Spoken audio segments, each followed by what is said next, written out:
Es un día grande en la Academia General Militar de Zaragoza. El rey, acompañado por la reina y por la infanta Sofía, preside el acto de entrega de despachos y de nombramientos a los nuevos oficiales del Ejército de Tierra, que serán los 259 tenientes que terminan sus 5 años de formación. La excepcionalidad del día, lógicamente, la marca el nombramiento de su hija, de la princesa Leonor, como dama alférez cadete, y además se le impondrá la Gran Cruz del Mérito Militar con distintivo blanco. Un acto que comienza a las 11:30 de la mañana, poquito más de 3 horas, y que viene a cerrar la formación en la Academia General Militar de Zaragoza para abrir una nueva etapa. Así que esta mañana vamos a hablar de ello con Javier Fernández, teniente coronel, exdelegado del Gobierno en Aragón, escritor, profesor de Derecho Constitucional en la Universidad de Zaragoza. Javier, ¿qué tal? Muy buenos días.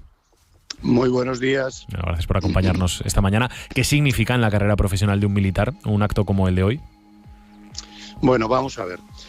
Hoy en realidad son 2 actos, no es uno, sino que son 2 distintos y que tiene una gran repercusión en la opinión pública, porque uno de ellos tiene como protagonista a la que, si todo es normal en el futuro, llegará a ser reina de España. Pero si hemos de verlo en la trayectoria profesional de alguien que no es el sucesor en la corona y que ha ingresado en la Academia General Militar, el acto realmente potente es el otro, es el de la entrega de despachos. Por tanto, lo primero, distinguir las 2 cosas. El acto de lo que son el reconocimiento de el haber finalizado la primera etapa de formación, y otro, lo que es la finalización de la carrera, la obtención del despacho y, por lo tanto, el incorporarse profesionalmente a las Fuerzas Armadas. Por tanto, esto es lo primero que creo que sería importante que nuestros oyentes tuvieran en cuenta. Si te parece, empezamos por lo segundo, por lo de los tenientes, sí, que ya digo es el acto más notable, y luego nos metemos en la excepcionalidad del día de hoy por el nombramiento de dama alférez cadete, sí, de la princesa. Yo te iba a preguntar, de hecho, qué son los despachos que se entregan hoy, ¿no? Que va a ser la palabra del día, seguro, despacho. Vamos a ver. La carrera que realiza cualquier universitario finaliza con la aprobación de todas sus asignaturas y entonces se le entrega lo que se denomina un título. Yo, que en su día estudié Derecho, bueno, pues tengo en mi casa enmarcado el título de licenciado en Derecho. En lo militar, esa misma palabra no es la del título, sino la del despacho. El despacho es el documento oficial por el que alguien es reconocido como que ha superado los estudios de la carrera militar, sea de tierra, de mar, de aire, de alguna de las especialidades que correspondan, y por lo tanto se incorpora con ese documento a lo que son ya las Fuerzas Armadas y pasa a desempeñar los destinos propios de la especialidad que haya estudiado. Por lo tanto, el equivalente entre el título universitario y el despacho militar. Son 2 cosas, ya digo, que significan exactamente lo mismo. Lo que ocurre es que los ejércitos, como muy bien saben quienes nos están oyendo, en fin, tienen mucho de simbología. Las batallas, pues cuando se vencía, se celebraban con grandes fastos y de alguna manera lo que se hace es mantener la tradición. Y la tradición es que haya una formación en la que alguien, que en este caso es Su Majestad el Rey, les entrega a esos nuevos oficiales su despacho que los cataloga, que los define ya como oficiales profesionales. Luego después ya tendrán que tomar posesión al destino al que vayan y ya irán destinados pues a Afganistán o a Carabanchel o a Cádiz o a donde corresponda. Por tanto, ese día es importante, no, importantísimo. Todos los que hemos pasado por la Academia General Militar, por alguna de las academias militares, es el día en el que después de muchísimo esfuerzo, bueno, pues por fin ver recompensado todo lo que ha pasado y que ya el sueño de ser oficial se ve realizado y cumplido. Por tanto, eso es lo que hoy va a ocurrir y lo que tradicionalmente ocurre todos los años aquí alrededor de los días de julio, pues el 7, el 14, en fin, depende de los calendarios de cada año. Ese es el acto, digamos, importante para los que ingresaron hace ya unos cuantos años en la academia. Luego, primer paso, sí, ese olvidado, si te parece ya. Segundo, vamos a lo simbólico de la futura reina de España, la princesa Leonor. Cuando ingresas en la academia tienes que superar distintos cursos y en medio de la carrera, de los años que tienes que superar, bueno, pues hay un paso que tiene mucho de simbolismo, aunque a efectos prácticos no tiene ninguno. Es decir, hoy se van a nombrar a una serie de alumnos como caballeros alféreces cadetes o como damas alféreces cadetes. Y eso solo tiene valor... Madre mía, llegó la garganta un poquito averiada. No te preocupes, no te preocupes, bueno, en absoluto. Ese hecho lo que supone es que se han superado los 2 primeros cursos y que se pasa a otro grado diferente de formación.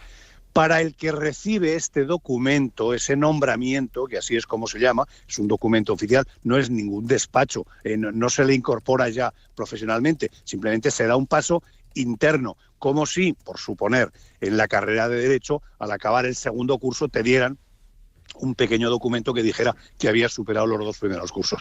Bueno, pues ese nombramiento es afectivamente muy, muy importante, porque el que ha pasado los primeros años de formación, que son los peores, los más duros, los más ingratos en todos los sentidos, bueno, pues ve que por fin le dan el símbolo de lo que es el ser oficial, que es la estrella. El alférez lo que tiene es como distintivo el llevar en las sombreras y en las bocamangas, allí en aquellos uniformes en los que así se está contemplado, pues llevan una estrella de 6 puntas. Y eso es lo que pasa en el día de hoy. Por lo tanto, para el muchacho o muchacha que ingresó hace 2 años y que ha superado estos primeros cursos, pues es algo estupendo. Yo recuerdo que es el primer gran acto en la vida militar de cualquiera, después de la jura de bandera, y que por lo tanto, bueno, pues es emocionante, muy emocionante. ¿Por qué tiene gran valor hoy? Bueno, pues porque una de las personas que va a tener ese reconocimiento es la princesa de Asturias. Claro. Y por eso es por lo que se está dando tanta relevancia. Yo os invito a todos a que echéis mano de la hemeroteca a ver si en años anteriores se ha hecho alguna referencia en prensa a este tipo de actos, y veréis que no lo hay. Es algo muy interno, muy de la academia, que normalmente no tiene trascendencia ninguna hacia el exterior, pero que este año lo tiene pues porque ella va a recibir, ya digo, ese nombramiento como dama alférez cadete. Pero repito, solo tiene valor administrativo, solo tiene valor interno de estudios, no es un alférez a efectos prácticos, no es un alférez que vaya a ir destinado, por citar los sitios que he dicho antes, o a Afganistán, o a Cádiz, o a Carabanchel, no, va a ir a otra academia a continuar con sus estudios, cosa que en el caso de la princesa no es a otra academia dentro del Ejército de Tierra, como sus compañeros, sino que ya tiene que pasar por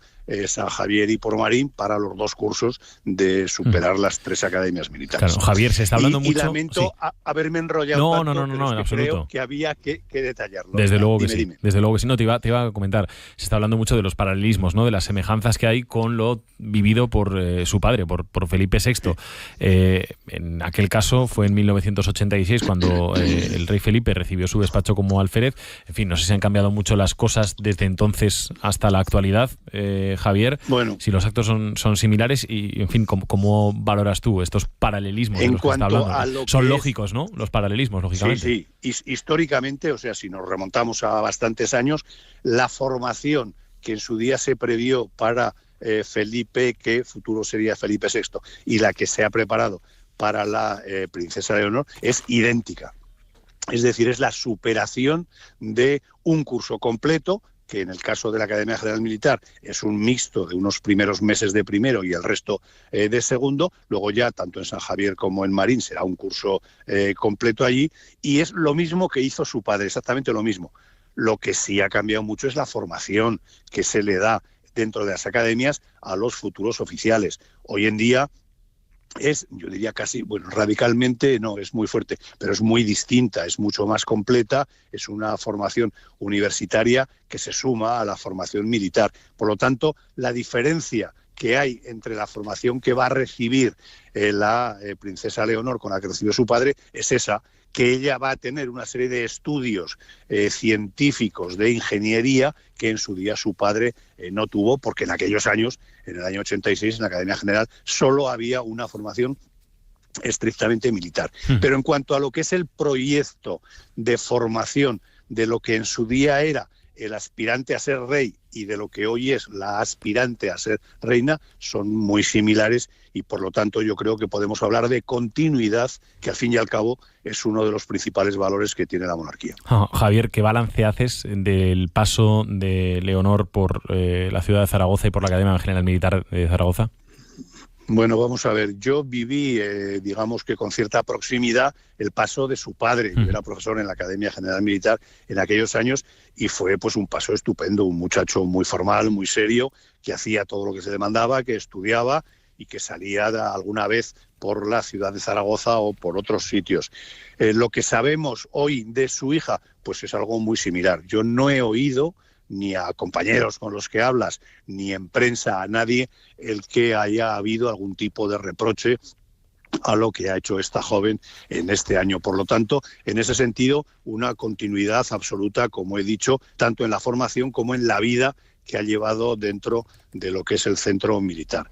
¿La gran diferencia cuál es? Bueno, pues creo que todos somos conscientes de que hoy en día hay un artefacto que en este momento nos está sirviendo a ti y a mí para estar comunicados, que es el teléfono móvil y que, entre otras cosas, tiene la facilidad de grabar y de hacer fotografías de forma inmediata en cualquier lugar.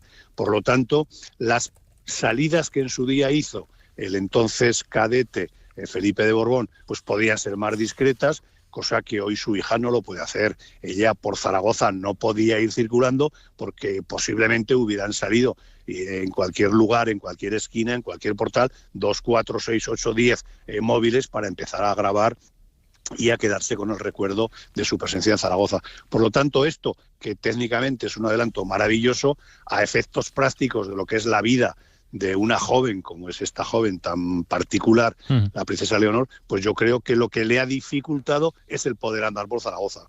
Yo creo que en este año que ha pasado aquí sí ha salido, sí incluso en prensa hemos tenido alguna referencia, incluso gráfica, de alguna salida, pero se ha vigilado muchísimo eso.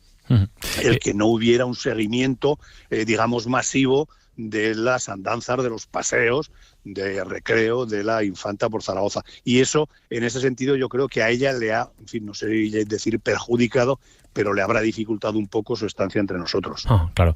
Javier, termino la última pregunta. Lógicamente ahora sigue la formación militar de Leonor. Ahora el siguiente paso, si no me equivoco, es la Escuela Naval de Marín en Pontevedra. Eso es. Seguramente el oyente se pregunta, ¿es necesaria la formación militar en la actualidad para la futura jefa del Estado? Eso es opinable. Habrá a quien le parecerá bien y habrá a quien le parecerá mal, e incluso habrá a quien le parecerá bien que haya un poco de formación militar e incluso a lo mejor le parece excesiva la que se le está dando. Pero eso ya no es decisión nuestra. Es el gobierno el que marca los planes de estudio, de formación, de acuerdo, por supuesto, con la familia real, con sus padres, y son ellos los que han decidido que se haga así. Yo creo que, insisto en la palabra, que al final la continuidad es buena. Si algo ha funcionado, creo que no es sensato cambiarlo. Y por los hechos, hemos recordado ahora hace poco los 10 años que lleva su padre como rey, parece que la opinión pública muy mayoritaria hablan de que está siendo un éxito, de que lo que ha tenido que afrontar en estos años, que ha sido muy complicado, lo ha hecho con éxito, y en parte sin duda la formación que tuvo. Por lo tanto, si aquello fue bien, no sé por qué ahora habría que cambiarlo. Pero insisto, yo personalmente te digo que sí, a mí me parece muy bien esta formación. Son unos años en que ella no tiene otra cosa que hacer especial, nada más que formarse, y por lo tanto el pasar por las 3 academias yo creo que es muy útil para ella. Entra en contacto con distintas realidades de los ejércitos, va a conocer a distintas personas, distintos compañeros, que poco a poco lo que le van haciendo pues es ese bagaje que el día de mañana, si todo es normal, pues cuando sea reina, creo que le servirá para desempeñar de una manera positiva y razonable su desempeño. Por lo tanto, que haya quien no le guste, entendido, y yo lo entiendo perfectamente, lo acepto y ya está. Ahora, otros, mi caso, sí creemos que se le está dando una formación adecuada y, por tanto, el paso por las academias militares a mí me parece muy interesante y positivo. Javier Fernández, teniente coronel, exdelegado del Gobierno de Aragón, escritor, profesor. Gracias, como siempre, por estar esta mañana con nosotros. Un saludo. Muy bien, gracias a vosotros por llamarme. Saludos. Y 31 a las 8, en un instante, la tertulia. Buenos días, Aragón, con Javier de Sola. Amiga, ¿sabes a dónde van los envases de vidrio? No. Pues te voy a dar una pista. Verde, que te quiero verde. Verde, viento, verde, ramas. Tarros, frascos y botellas de vidrio Aliglú verde. Reciclaro. ¡Reciclaro! Ecovidrio, Ecoembes y Gobierno de Aragón. Vive Latino 2024. Hombres G, Miquel Izal, Bomba Estéreo, Los Planetas, SFDK y muchos más. Gastronomía, zonas de ocio y descanso. 24 horas de música y 3 escenarios en el Espacio Expo, el recinto más espectacular de la ciudad. Despide el verano el 6 y 7 de septiembre en el Festival Iberoamericano de Cultura Musical más importante del mundo. Vive Latino. Este verano la ciencia no descansa y los buenos consejos para cuidar nuestra salud tampoco. Todos los días a partir de las 8 y 5 de la tarde. Ágora los lunes, miércoles y viernes. Y a cuidarse los martes y los jueves, 8 y 5 de la tarde.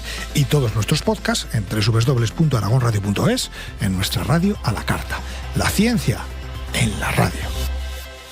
Entra en aragonradiopodcast.com y disfruta de nuestros contenidos, donde y cuando quieras. Aragón DJs, referente de la escena de la música electrónica. Checkpoint. Venimos a hablar de 2 juegos que nos han gustado mucho. Planeta Jazz. Muy buenas noches, bienvenidos. Entra y sumérgete en un mundo repleto de podcasts en nuestra aplicación móvil o en aragonradiopodcast.com. Buenos días, Aragón. Javier de Sola. Picture me upon your knee with tea for two and two for tea. Me for you and you for me alone. Nobody near us to see us or hear us. No friends or relations, weekend vacations. We won't bring our telephone, dear. Day will rig, all awake and stop to bake a sugar cake for you to take and all the boys to see. We will raise a family, a boy for you. Can't you see how happy we would be? 34 minutos, le hemos robado ya a las 8 de la mañana. Están escuchando Buenos Días Aragón aquí en Aragón Radio, en la radio autonómica. Vamos a abrir ya el tiempo de tertulia, el tiempo de debate, de análisis de la actualidad, que esta mañana vamos a compartir con Óscar Civieta. Hola Óscar, ¿qué tal? Muy buenos días. Muy bien, buenos días. Con María López. María, muy buenas. Hola, buenos días. Y se incorpora también hoy y en general a las tertulias de Buenos Días Aragón, Joan Guirado, periodista. Hola Joan, ¿qué tal? Muy buenos días. Bueno, bienvenido, gracias por estar con nosotros. Por supuesto también esperamos los mensajes de los oyentes en el 608-578-412, 608-578-412, el teléfono de la radio que está siempre en poder de Ainara Guerri. Ainara, ¿qué les quieres preguntar hoy a los oyentes? Estamos hablando de la cuestión de los pisos turísticos y bueno, especialmente de las viviendas de alquiler temporal, porque hay una reunión importante en Madrid, la tercera del grupo de trabajo, la que se va a hablar de una regulación de los alquileres temporales, esos alquileres que no es lo mismo que turístico, porque el temporal se refiere a un alquiler que no tenga el registro turístico, que además se rige por la ley de arrendamiento urbano y que hay que regular, porque lo que no quiere el gobierno en estos momentos es que es el abuso del alquiler temporal retire del mercado pisos para un alquiler residencial. En un principio parece que en la reunión de hoy van a aparecer las primeras medidas de esta regulación, que luego podremos avanzar. La pregunta que hacemos es, con la diversificación que hay en España de tipos de alquiler, entre demanda temporal, demanda vacacional o demanda residencial, ¿es necesaria la regulación a juicio de nuestros oyentes? ¿Tenéis un piso en alquiler? ¿Lo pondríais más por residencia habitual, residencia temporal, que por concretar viene un poco al caso de estudiantes o trabajadores que pasan épocas en diferentes ciudades por motivos profesionales? ¿Os decantáis por una vivienda de alquiler turístico? Es difícil encontrar una vivienda de tipo temporal, porque ir 1 o 2 meses a una ciudad lo complica todo.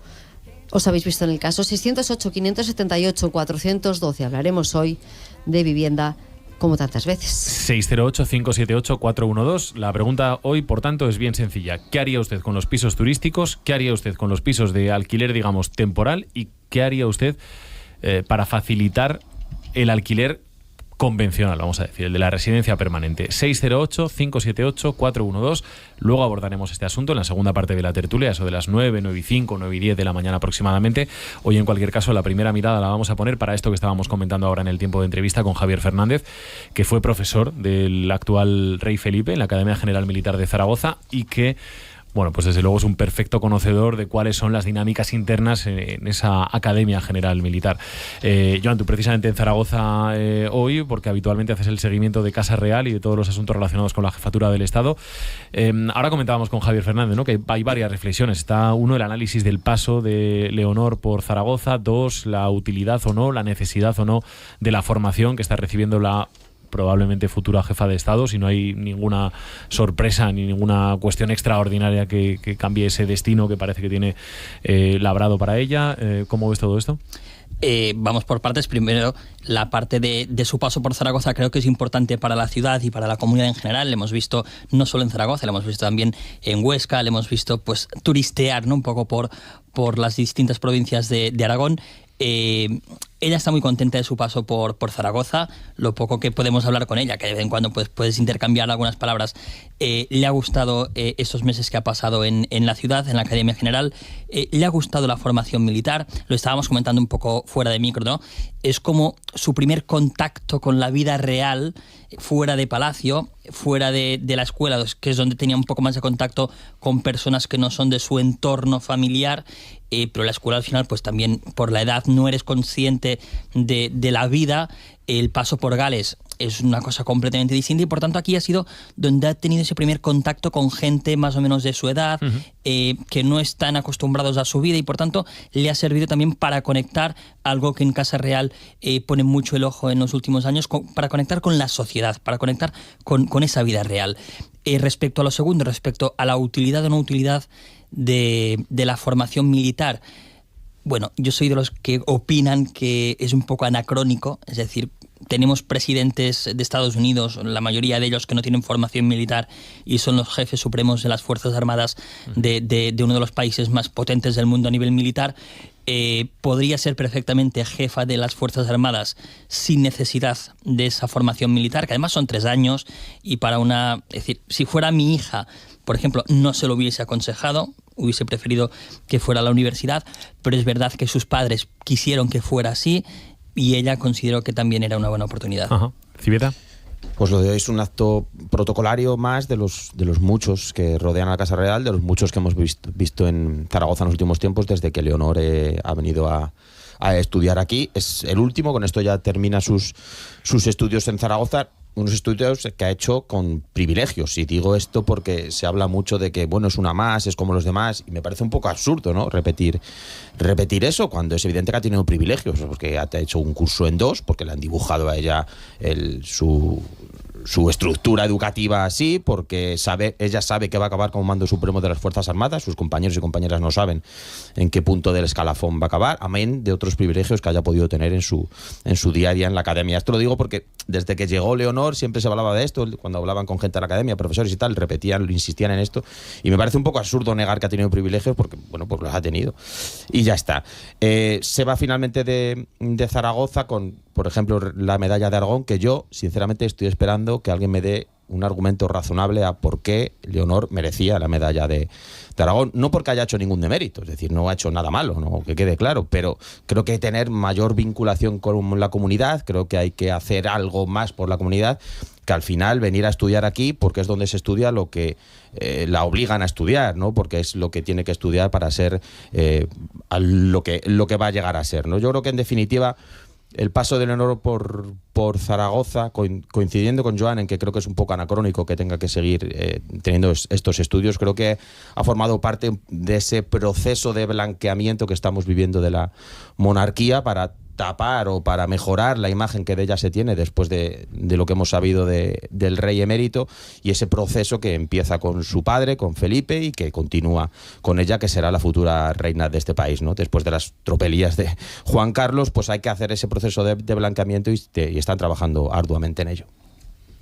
Bueno, yo creo que es importante, ¿no?, el paso que ha tenido por aquí, sobre todo lo que hablaba Joan, ¿no?, es decir, ese primer contacto con realidad o con gente joven de su edad que viene de distintos estratos de la sociedad. O sea, habrá tenido gente que podrá estar a un nivel alto, porque al final los que están ahí, la mayoría de ellos son por vocación, que algunos era porque su familia son militares y quieren seguir esa tradición militar familiar, y otros pues simplemente por entrar a un nuevo futuro, ¿no? O tener otras. Entonces yo creo que eso sí que ha podido ser interesante para ella. Desde luego para nosotros, para Aragón en sí o para la ciudad de Zaragoza, lógicamente durante este tiempo ha dado una visibilidad que últimamente solamente salíamos cada vez que hay una tragedia o un desastre en la ciudad, ¿no? Sino poca visibilidad tenemos en el resto del país.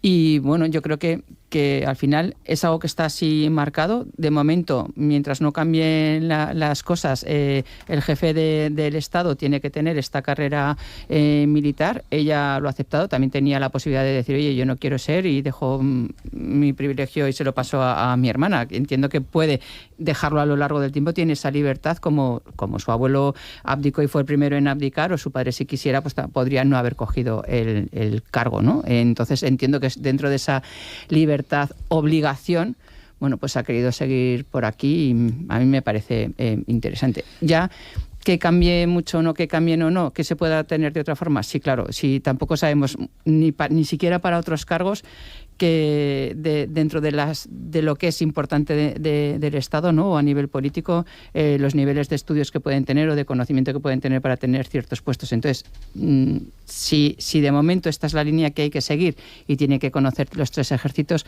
pues yo creo que es interesante también para ella como persona. Sí, yo discrepo un poco con lo que comentabas respecto a lo de los privilegios. Al final puede ser un privilegio el hecho de condensar 2 cursos en uno, pero tampoco aquí se ha buscado tener una formación militar completa para la princesa, porque, digamos, el 99% de los chicos y chicas que están en la Academia General quieren ser militares de carrera, es decir, quieren ganarse la vida con ello.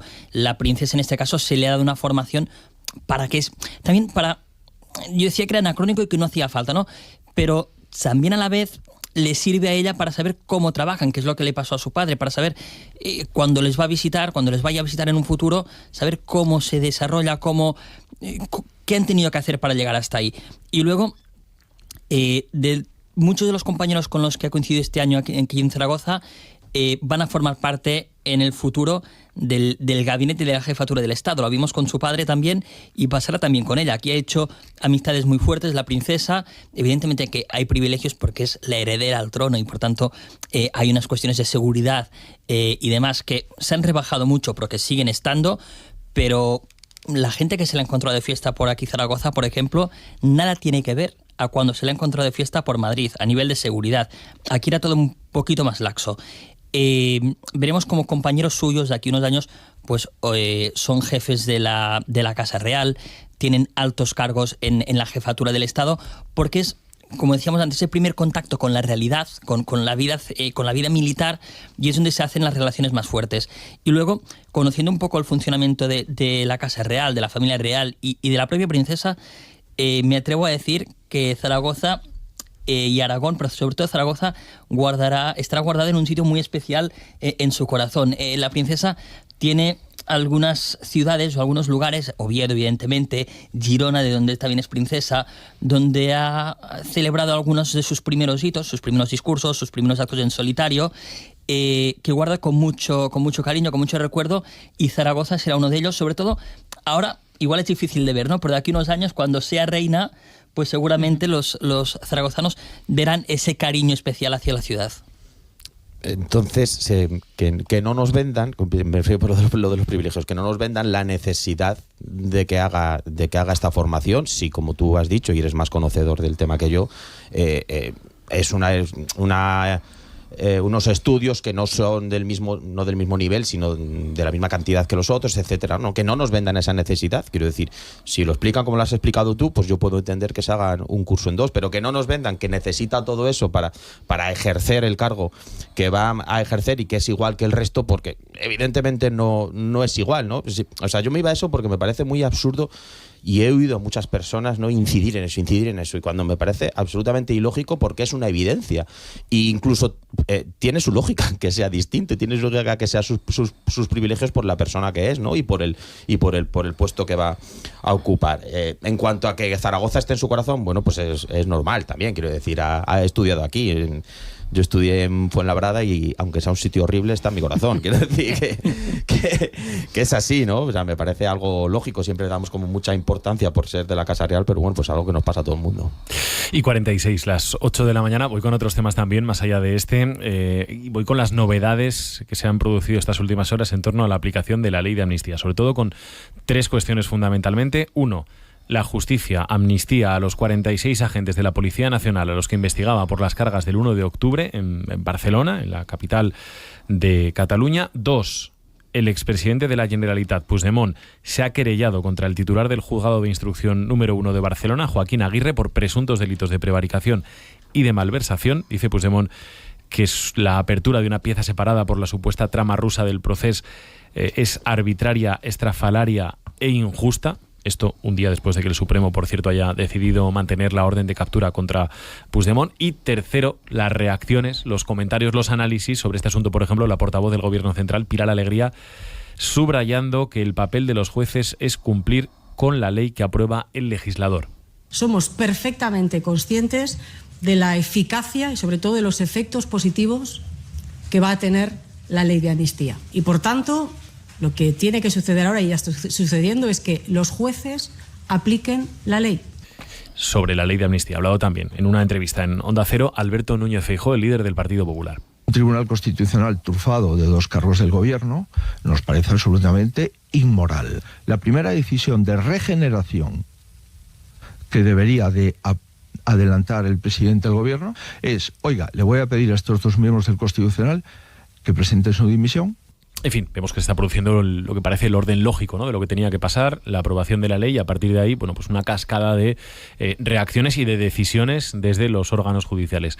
María, ¿lo esperado, lo adecuado, lo que se enmarca en la ley, o con interpretaciones que no encajan con, decía Pilar Alegría, la voluntad del legislador?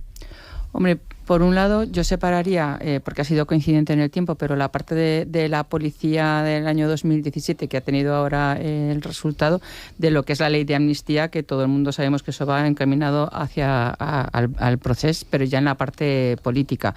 Entonces, yo creo que sí que era lo esperado. De hecho, antes de que saliera la ley, pues uno de los comentarios era la van a aprobar porque políticamente lo tiene que hacer, sabiendo que luego probablemente lo tiren en los tribunales y sea la salida que el presidente puede tener, ¿no? Es decir, yo he cumplido, ahora son otros los que no dejan hacerlo. Entonces, yo creo que estaba dentro de lo previsto. De hecho, por ejemplo, pues también hemos visto cómo ahora en la toma de posesión del Europarlamento, pues el diputado, uno de ellos, no ha podido tomar porque no ha podido venir a España a jurar aquí el cargo para poder ir, o prometer, vamos, el cargo para poder ir después al Europarlamento. Entonces yo creo que estaba dentro de lo que puede haber. Lo que pasa es que ahora cada uno, lógicamente, tiene que seguir manteniendo su papel, y desde el gobierno, independientemente de la persona que lo haga, que en este caso ha sido Pilar Alegría, pues tienen que seguir defendiendo la postura que el presidente ha marcado y que el gobierno como tal ha marcado.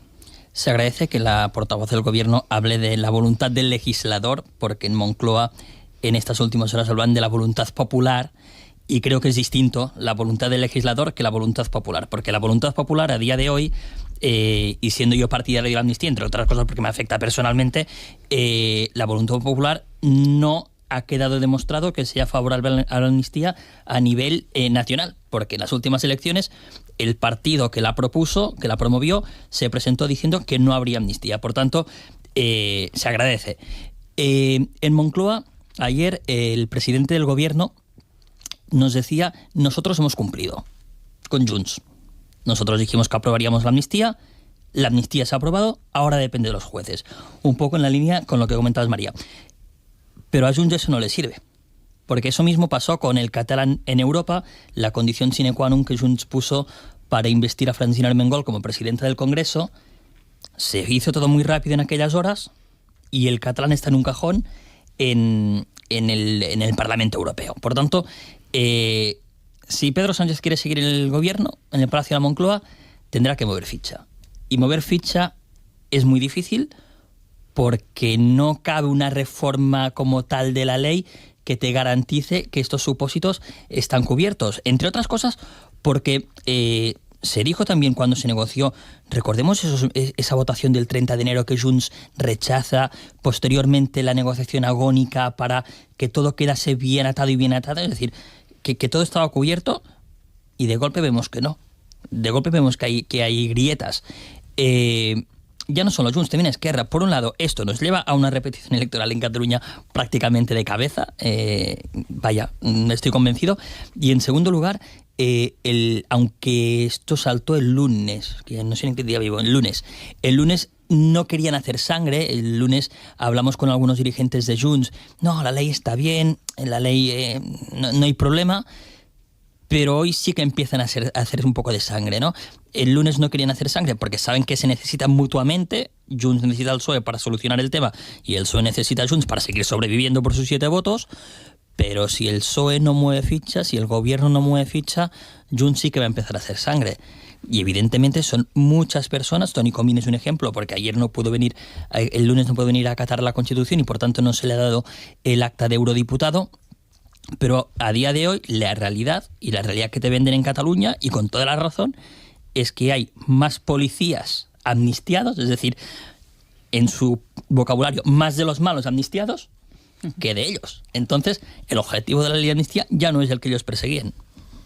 Era previsible, ¿no?, que sucediera esto, porque el Supremo se mostrara en contra de la aplicación. Lo que era menos previsible es que no elevara una cuestión prejudicial al Tribunal de Justicia de la Unión Europea, que era lo que se había pronosticado. De todas formas, tampoco varía mucho esto el camino que se supone que iba a seguir, ¿no? Entiendo que habrá recursos al Tribunal Supremo, que el Tribunal Supremo seguirá defendiendo la no aplicación, habrá recursos al Constitucional, y en caso del que Constitucional crea que sí que hay que aplicarlo, volverá al Supremo, que entiendo que seguirá diciendo que no se aplica, y entonces ya sí que elevará una cuestión prejudicial al Tribunal de Justicia de la Unión Europea. Esto, para empezar, lo que hace es alargar más los tiempos y dificultar la vuelta de Puigdemont, porque yo dudo mucho que un tipo como Puigdemont se atreva a volver a España. Él va a volver, Yo hablé con él ayer. ¿A un riesgo de ser detenido entrando en España? Ayer hablé con él por teléfono y él me dijo que él volvería si era propuesto a la investidura. Y Josep Rull está convencido de que le va a proponer a la investidura. Es decir, muy bueno. El acuerdo con Esquerra yo creo que está más cerca que el acuerdo entre Esquerra y el PSC. El acuerdo entre Junts y Esquerra, que eso no quiere decir que sea elegido. Eso no les da, claro. Esos son 55 escaños, eso más no los 4 de la CUP son 59.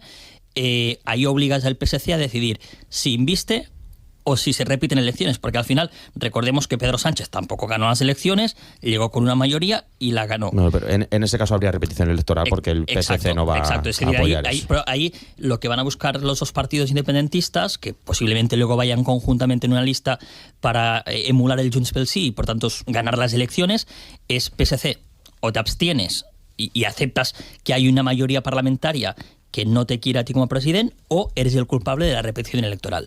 En todo caso, no es el guión tan escrito, porque hace una semana, 10 días, tanto en Junts como incluso en estamentos cercanos al Supremo, se da por hecho que el Supremo, en el estadio actual, aceptaría las condiciones, es decir, que levantaría las cautelares a Carles Puigdemont, es decir, que se le levantaría la orden de detención y que podría regresar a España. Luego, otra cosa son las prejudiciales, evidentemente que los jueces no se van a quedar parados, es decir, que se va a recurrir. Pero lo que todo el mundo trabajaba, con lo que Gonzalo Boye trabajaba, era con que hoy Carles Puigdemont ya no tuviese una orden de detención en territorio nacional. Y eso ha cambiado. Es decir, los jueces de un día para otro dijeron, no, aquí hay una grieta, podemos acogernos a una directiva europea, que todavía no está aprobada esa directiva europea. Es decir, que a veces también los jueces deberían mirárselo un poco más. Y han actuado por ahí. Por tanto, ahora eso implica que Puigdemont, si venga, sea detenido. Es más, podría llegar a ser detenido si hoy se va a París, porque ya no es eurodiputado, ya no tiene aforamiento internacional.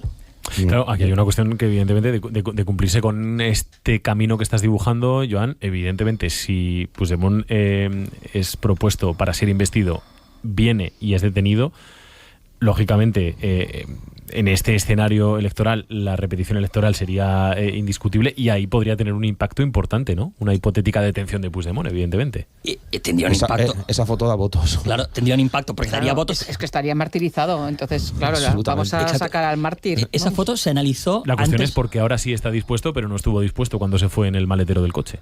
Claro, es decir, han pasado muchos años, ellos te venden su moto, ellos te dicen que todo esto ha servido para llegar hasta aquí. Supongo que se la habrán vendido a Junqueras, con quien se reunió hace un par de días. No sé qué respuesta le dio Junqueras a esa versión, pero esa opción de que se venga y se le detenga estuvo presente si hubiese ido a la investidura el día 25 de junio, como era el plan inicial también. Es decir, cuando Junts colocó a Josep Rull a la presidencia del Parlamento el 12 de junio, era para tener más opciones Puigdemont de ser propuesto antes que Salvador Illa y, por tanto, poder ir a la investidura del 25 y cumplir con su palabra. Ahí se decidió dar otro giro de guión, decir que se quemase antes Illa que Puigdemont, al no tener los votos. No hubo investidura y ahora volvemos a estar en ese escenario. En Junts están preparando ya el retorno, incluso hablan de una comitiva oficial de coches por la AP7 con un autobús detrás lleno de periodistas que vaya retransmitiendo la entrada de Puigdemont. Es decir, no va a entrar a lo Tarradellas, no va a entrar andando por Bou como se había especulado, pero sí que esa opción de una comitiva oficial, esa está sobre la mesa. No va a haber balcón en la Generalitat tampoco, pero sí que hay algunas cosas que ya están preparando. Entonces tendremos verano movidito. Pero evidentemente eso nos lleva a una repetición electoral en Cataluña, eso le da votos a Puigdemont, más si va con Junqueras de número 2, aunque esté inhabilitado en esa lista conjunta, que yo creo que va a ser así, y eso es un problema para Pedro Sánchez. Y son elecciones en España o el 13 de octubre con Cataluña o a finales de año, y ya podemos cerrar la paradita porque otra campaña nos mata a todos. Civeta. Yo quiero esperar a que se confirme lo que comentas, porque no creo que Puigdemont... Una de sus principales características es la valentía, precisamente, pero bueno, quizás el buscar esa foto y martirizarse sea lo que busca con esa vuelta, pensando en unas futuras elecciones. Y volviendo un momento al aspecto jurídico y a la decisión ayer del Supremo, yo también decía que era previsible porque el Supremo se ha mostrado profundamente en contra de la ley de amnistía, incluso haciendo consideraciones políticas que creo que son inadmisibles dentro del Poder Judicial. Es decir, bueno, hace consideraciones políticas en Nochebuena o en la barra del bar, pero no en el ejercicio de su profesión. Y ayer, o antes de ayer, si se leen los autos en los que rechazan la malversación, hacen verdaderos equilibrismos para justificar que ese delito de malversación conllevó un beneficio personal, ¿no? Que es algo que, por cierto, en la sentencia, porque los jueces que hacen estos autos son los mismos que en su momento sentencian, que también es algo que habría que analizar, en la sentencia en ningún momento hablan de que haya un enriquecimiento personal, ¿no? Lo que dicen es que se pagó con dinero público para evitar pagarse con dinero del bolsillo y que entonces eso supone un enriquecimiento. En el caso de la Unión Europea lo que dicen es que el procés provocó un cambio en la disposición territorial de España, que eso provocaría que se comprometieran los fondos comprometidos con la Unión Europea. Bueno, la independencia o la pseudoindependencia duró segundo y medio aproximadamente, es decir, no se comprometió ningún tipo de fondo con la Unión Europea.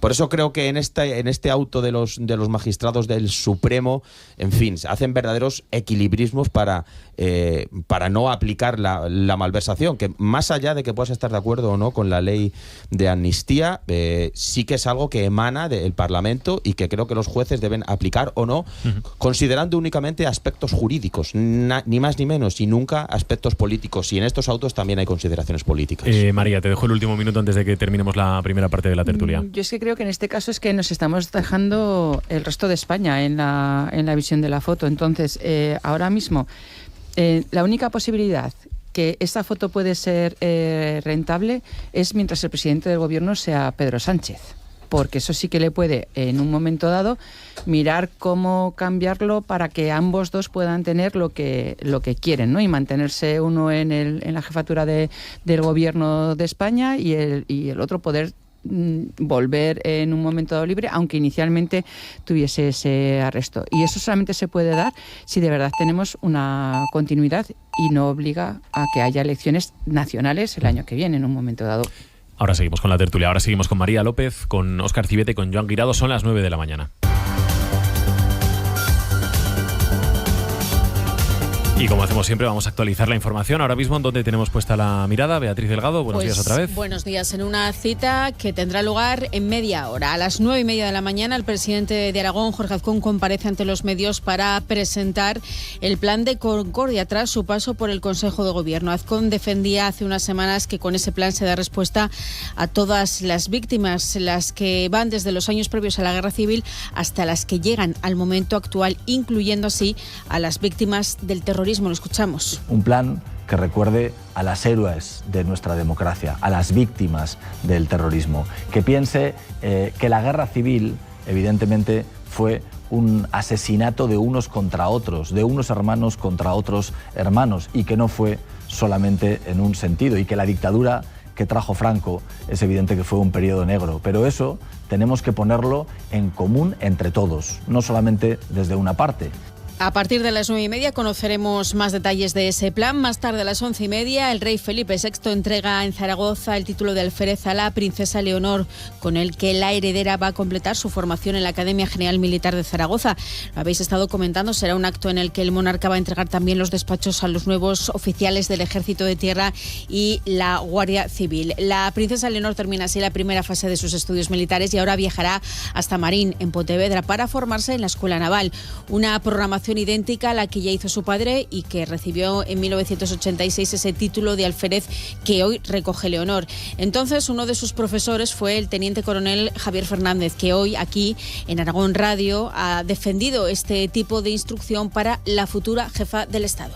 Que al final la continuidad es buena. Si algo ha funcionado, creo que no es sensato cambiarlo. Y por los hechos, hemos recordado ahora hace poco los 10 años que lleva su padre como rey, parece que la opinión pública muy mayoritaria hablan de que está siendo un éxito y en parte sin duda la formación que tuvo. Por lo tanto, si aquello fue bien, no sé por qué ahora habría que cambiarlo. Zaragoza acoge esta mañana una cita internacional sobre el desarrollo estratégico de las ciudades. Cuéntanos, Guillermo Domingo. Es el Congreso CIDEU en el que la capital aragonesa participa junto con medio centenar de ciudades iberoamericanas. Una oportunidad para reflexionar sobre los retos de la innovación urbana sostenible. Arranca en menos ya de media hora con la presencia de la alcaldesa Natalia Chueca. Y también esta mañana vamos a conocer los detalles de la 7ª edición del programa Erasmus Rural de la Universidad de Zaragoza y la Diputación, que permite a estudiantes y recién graduados tener una experiencia laboral en empresas del medio rural zaragozano. El albergue Hospital de Peregrinos de Arrés, en Bailo, acoge hoy la presentación de la nueva edición de la campaña No caminas sola para prevenir violencias machistas en el Camino de Santiago. ¿En qué consiste exactamente, María Ángel Pérez? La campaña se inició en 2021 y busca reforzar la prevención de este tipo de violencia en peregrinas que realizan en solitario el camino. Se trata de una iniciativa conjunta de las unidades de la Guardia Civil y de la Policía Nacional contra la violencia de género de las delegaciones de gobierno de La Rioja, Navarra, Aragón, Castilla y León y Galicia, comunidades autónomas por las que discurre esta ruta jacobea, además de la de Extremadura, por la que discurre la Vía de la Plata. No caminar sola se materializa con la difusión de diferentes localizaciones del Camino de Santiago, de dípticos y carteles informativos bilingües que incluyen un QR que enlaza los teléfonos de atención, el específico, en este caso para la violencia machista, el 016, y los generales 062 y 091, y a los recursos más cercanos donde se les atenderá. Y la Fundación Santa María de Albarracín calcula que en otoño comenzará con la restauración del Torico. Eva Lázaro. Sus planes, tras contar con el visto bueno de Patrimonio, es tras la restauración de la escalinata empezar a arreglar el Torico, que quedó en 9 fragmentos hace ya más de 2 años tras caer de la columna durante el desmontaje de unas sogas decorativas. En función del estudio del Museo de Teruel y del criterio de restauradores expertos en metal, se actuará para recomponer la figura y hacer nuevas las partes que faltan de patas y cuernos. Antonio Jiménez, director de la Fundación Santa María de Albarracín. Y siguiendo las pautas que los restauradores marquen, pues iremos viendo qué medidas adoptar y qué soluciones coherentes tomar para que el Torico vuelva en condiciones a la fuente o a una sala de exposiciones donde pueda verse pues la intervención y pueda saborearse un poco lo que es la figura insigne de Teruel. Sobre volver a su sitio original, la columna de la fuente de la Plaza del Torico, Jiménez lo ve complicado porque hay que reponer piezas de la escultura y remite a un estudio durante el proceso de restauración. En deportes ya están configurados los grupos en Primera y Segunda Federación para la temporada que viene. Guillermo Coscolla, buenos días. Buenos días. En Primera Federación, donde competirá la Sociedad Deportiva Tarazona, se ha dividido en norte y sur, siendo la zona norte en la que ha quedado encuadrado el conjunto turiasonense. En Segunda Federación, los 5 aragoneses repetirán en el grupo 2 con navarros, riojanos y vascos. En este sentido, el director deportivo del Barbastro, Chus Herrero, ya dejó entrever la semana pasada en Aragón Deporte de Aragón Radio que la composición sería la misma que la del año pasado. En nuestro grupo, por lo que yo sé, por Josan, que fue a la votación, que había pocas dudas, ¿no? Nuestro grupo yo creo que será el 2, ¿no? El mismo que este año, porque la composición así lo reflejaba. Así tiene que haber muchos puzzles, muchos cambios de equipos, de zonas, y es muy complicada. Y este mediodía se presentará en el Alcoraz al nuevo director de cantera de la Sociedad Deportiva Huesca, el exjugador Juanjo Camacho, que estará acompañado por el presidente del club, Agustín Lasaosa. Y atención, porque suben las temperaturas, será ya esta tarde. Luismi Pérez, buenos días. Buenos días, va a ser una jornada muy tranquila, de hecho ya lo es ahora mismo, con un ambiente fresco, eso sí. Hemos bajado de los 15 grados de mínima en muchas comarcas Y en cambio la tarde va a ser de algo más de calor que ayer, sin estridencias. Tampoco hablaremos de una ola de calor hasta los 33, 34 grados de máxima, donde más suba esa temperatura, especialmente en el tramo más bajo del Cinca, con un cielo enmarañado, nubes muy tenues, muy poco destacables y algo de cierzo todavía cerca del Ebro, pero yendo a menos. El jueves y también el viernes van a ser jornadas de más calor, ya pasaremos de los 35 grados de máxima a la sombra, cerca del Ebro, por ejemplo. Buenos días, Aragón. Javier de Sola. 9 de la mañana, 6 minutos. Aquí seguimos en el tiempo de tertulia con María López, con Joan Guirado y con Óscar Civieta en Buenos Días Aragón, en Aragón Radio, con la mirada puesta ahora en la aprobación ayer por parte del Gobierno Central de una oferta récord de empleo público. Más de 40.000 plazas para 2024, dice Función Pública, que va a haber una ganancia neta de empleo público de unos 5.000 empleos aproximadamente y que buena parte de ellos van a ir, por un lado, para las fuerzas y cuerpos de seguridad del Estado y, por otro, para dar respuesta a las necesidades que hay en algunas áreas, en algunos servicios de atención al ciudadano, como por ejemplo la Seguridad Social, el SEPE, etcétera, etcétera, etcétera. Seguro que al que está escuchando la radio, que más que menos se habrá acercado alguna vez, bueno, acercado o no acercado, porque ahora es todo telemático, a que le realicen algún trámite y habrá tenido dificultades de entrada para conseguir que se lo realicen, porque de entrada es muy difícil conseguir cita. Así que en principio parece que por ahí va a caminar parte de la oferta de empleo público. Ahora os pregunto vuestra opinión, pero permitidme que saludemos a Juan Carlos Calvo, director de Adams Formación, de una escuela de preparación de oposiciones. Señor Calvo, ¿qué tal? ¿Cómo está? Muy buenos días. Muy buenos días. No sé si les llaman tan rápidamente ya a la gente que escuchan ayer 40.000 plazas convocadas y ya la gente directamente lo escucha en la radio, lo escucha en Aragón Radio y llaman a las academias para apuntarse. Sí, ¿O esto no es tan inmediato? Sí, es inmediato. Es inmediato. Porque o sea, que ayer ya le llamaron. Sí, ya nos empezaron a llamar. Sí, así es. ¿Y qué? ¿Qué se pregunta y qué se responde? Pues bueno, hay que tener en cuenta que de la anterior oferta aún quedan plazas por convocar, entonces la gente está pendiente a esa convocatoria y eso sumado a que va a salir una nueva oferta, pues obviamente pues incrementa los nervios y las ganas de tener información, por eso nos llaman. Y nosotros lo que hacemos en definitiva pues es darle la información que tenemos y en definitiva pues hacerles que mantengan esa motivación para hacerse con su puesto de trabajo. Ya, fíjese qué llamativo, ¿eh? Estamos contando 40.000 plazas, que parece que son muchísimas, pero luego cada vez que hablamos de los procesos de oposición verdaderamente decimos, pues este fin de semana se han presentado 8.000 personas para 100 plazas. ¿Esto cómo se explica? Porque es muy llamativo, señor Calvo. A ver, en primer lugar es que las administraciones públicas tendrían que ofertar y convocar en su momento y que no se produjera esa especie de tapón y ese volumen de plazas tan abundante.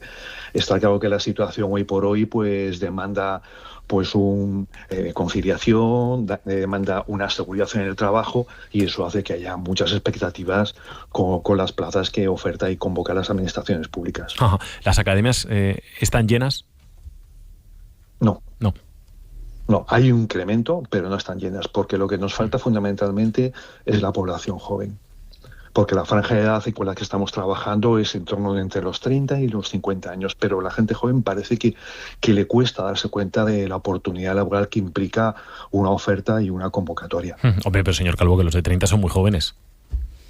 Sí, está claro que son muy jóvenes, pero yo creo que la gente entre 20, 30, 35, pues ahí yo creo que... No quieren ser funcionarios los de 20, 25. No se les ve un gran movimiento, una gran preocupación en ese sentido. Por eso le digo que no está completamente llena las academias, también un poquito el hecho de que se oferten y convoquen tan cerca del verano, pues bueno, también es un poco un hándicap, pero bueno, la verdad, no estamos descontentos de la situación. La verdad es que está siendo un año excepcional, ¿no? Para los aspirantes, por ejemplo, en nuestra comunidad autónoma. Este domingo decíamos, más de 8.000 personas para una de las 100 plazas de auxiliar administrativo. Hace 2 semanas, oposiciones de educación para cubrir 700 plazas. La universidad también tiene algunos procesos abiertos. Hay 2.500 plazas de administrativo de la Seguridad Social, estas de carácter nacional, que también están encima de la mesa.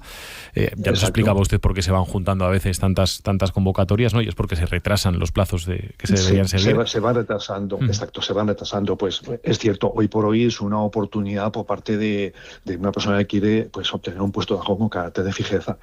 Tenemos las ofertas del Estado, oferta de la Universidad de Zaragoza, que hace poco ha sacado una oferta de empleo público parcial 2024 con 50 y pico plazas, la oferta de empleo público del Ayuntamiento, que salió hace muy poquito tiempo, hace pocos días, 336 plazas.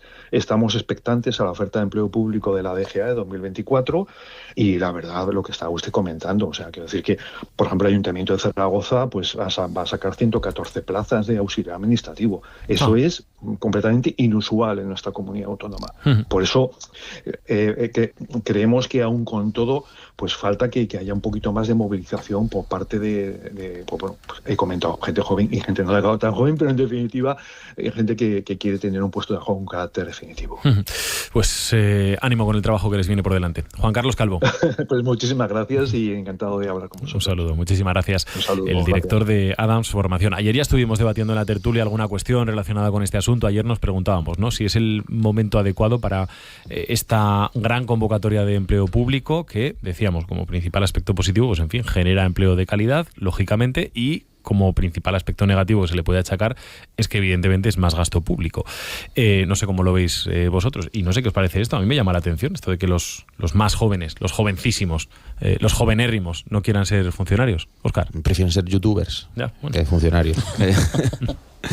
Yo creo que sí es un buen momento porque parece que hay un déficit de empleo público en este país y se habla mucho de los funcionarios y de que hay muchos, pues tú mismo has dicho antes que muchas veces es muy difícil conseguir una cita, lo vemos en la sanidad, que las dificultades que hay y la carencia de profesionales. Por lo tanto, a mí parece que es una buena noticia. De las 40.000 plazas hay unas casi 21.000 que son de acceso libre y unas 10.000 y pico, 10.625 que son de promoción interna. Yo creo que sí es una buena medida, es una oferta récord, de eso no hay duda, es algo objetivo, lo que no quiere decir que sea la oferta más adecuada, ¿no? Es decir, en paralelo a esto, y es lo que dicen los sindicatos, pues dicen que se van a jubilar el 60% de los funcionarios en los próximos 8 años, por lo tanto, a lo mejor esta oferta de empleo público tenía que ser mayor aún para compensar todas esas jubilaciones. Y luego, otro detalle importante es que se habla de estas grandes cifras, de estos grandes números, pero hay, lo dicen los sindicatos y lo comentaba también ahora Juan Carlos Calvo, desde 2019 50.000 plazas que no se han cubierto, que algunas de ellas incluso han caducado.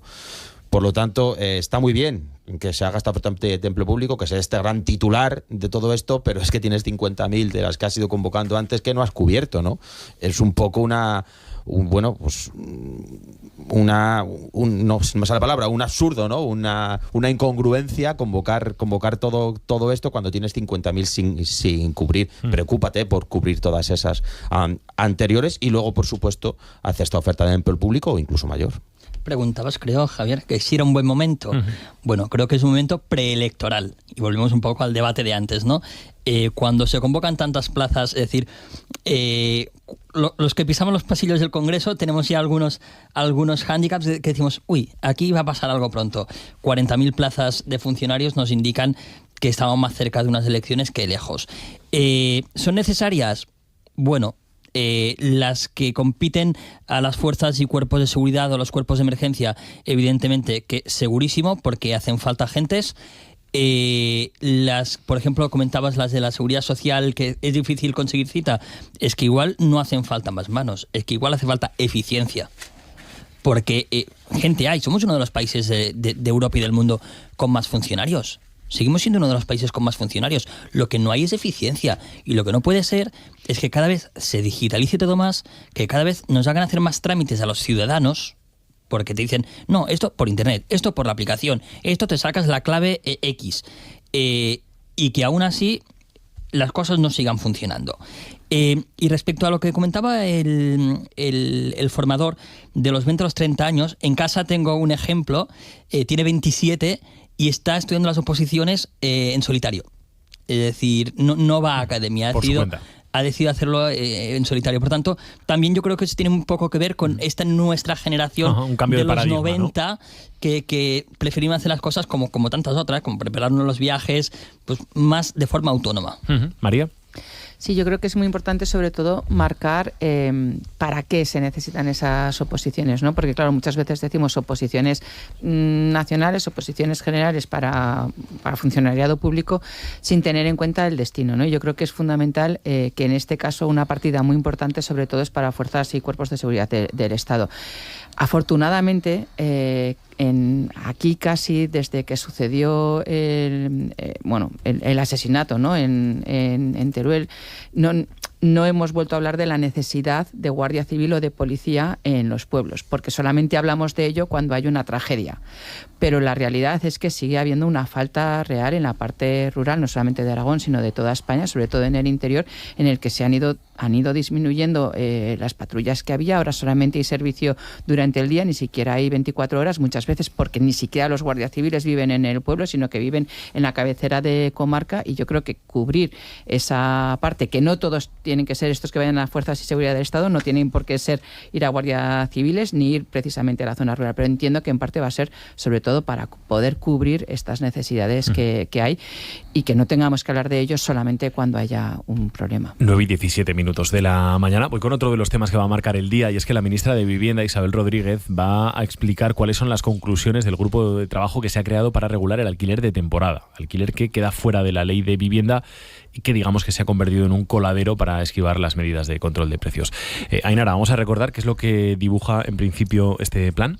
Es la tercera reunión que celebra este grupo de trabajo. Inicialmente se va a acotar el uso de este tipo de alquileres porque están desequilibrando la balanza entre el alquiler residencial y el temporal. Objetivo: elaborar una normativa que garantice el cumplimiento de la ley de arrendamientos urbanos. Decíamos esta mañana que el temporal se ubica dentro de esta ley, pero que salvaguarde los contratos que realmente son alquileres de temporada, como es el caso de estudiantes o trabajadores temporales. ¿Qué consecuencias tiene la falta de regulación? El encarecimiento de los pisos de alquiler para vivir por la escasa oferta que hay. La demanda es alta, los pisos cada vez son menos, los precios son inasumibles. Con este plan de trabajo, el Ministerio de Vivienda quiere garantizar que no se use la figura del alquiler temporal para limitar la vivienda de residencia habitual. ¿Y qué cifras tiene España en el alquiler de viviendas temporales? La oferta de alquileres de temporada ha crecido un 56% por trimestre este año, en lo que llevamos de año, según un informe que ha publicado el portal Idealista. Tras esta subida, los contratos de este tipo representan ya, el temporal, un 11% del total del mercado y los permanentes un 15%. El alquiler turístico, digamos que también está ocupando buena parte de las medidas de las administraciones. Por ejemplo, ¿qué ciudades han tomado medidas? Barcelona ya ha anunciado medidas y además bastante importantes. Ojo, que hay más destinos turísticos que han tomado medidas. Las últimas ciudades lo anunciaron ayer, Sevilla y Cádiz. Bueno, Barcelona es la más importante, ¿no? La más importante. Dijo que va a poner fin. Fin, directamente. Años, ¿no? Sí, en un par de años quieren terminar con todas las licencias. De la reunión de hoy, ¿qué es lo que tenemos que esperar? Que salgan a la luz las primeras medidas que se están redactando ya por parte del grupo de trabajo para el alquiler temporal de vivienda que demandan estudiantes, sobre todo, y profesionales que deben pasar el año en diferentes lugares del país por motivos laborales. Dos medidas que parece que van a salir. Los alquileres temporales deberán acreditarse, es decir, si tenemos que arrendar un piso de manera temporal por estudios, por investigación o por motivos laborales, habrá que presentar la documentación.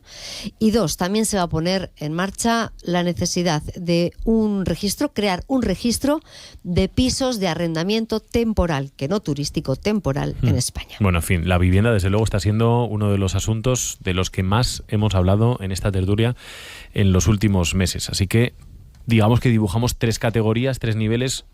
Uno, el alquiler convencional, el alquiler para vivir a largo plazo, vamos a decir. Dos, el alquiler temporal para periodos muy concretos. Y tres, como viene marcado seguramente tanto lo uno como lo otro por los alquileres de tipo turístico, ¿no? Y aquí me imagino, no sé cómo lo veis, pero me imagino que las medidas tienen que estar conectadas las unas con las otras, ¿no? Porque la realidad es que la vivienda se ha convertido en un problema para un porcentaje de españoles muy importante. Yo añadiría un 2B, que es en ese alquiler temporal, como esto viene muy condicionado también, igual en ciudades como Zaragoza menos, pero sobre todo en Barcelona, Madrid, Sevilla, Cádiz, en Canarias, por el teletrabajo, por personas que no son españolas, con un alto poder adquisitivo, que les da igual pagar 1.500 euros al mes por un piso que costaría 800, 900, y que se vienen 3-4 meses a nuestro país a disfrutar de las condiciones meteorológicas que tiene nuestro país, a teletrabajar aquí.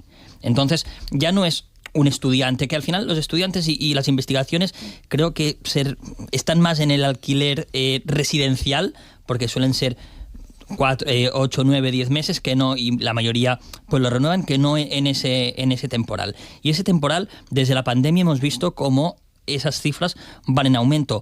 En Madrid mismo la situación es inadmisible, lo comentábamos el otro día en la tertulia de esta casa de la televisión. En el bloque en el que vivo, nuestros pisos costaban 850, 900 euros hace 2 años. Hoy se están alquilando a 1.900. Pisos de 40 metros cuadrados en el Rastro. Pero es que no los quieren alquilar, es que no les interesa. Ahora, eran residenciales, los han puesto a temporales, pero realmente están haciendo Airbnb. Es decir, la propia empresa que los alquila. ¿Y qué pasa? Pues que los residenciales, que llevamos allí ya un par de años, que tenemos algún incidente, lo dices y no te hacen caso.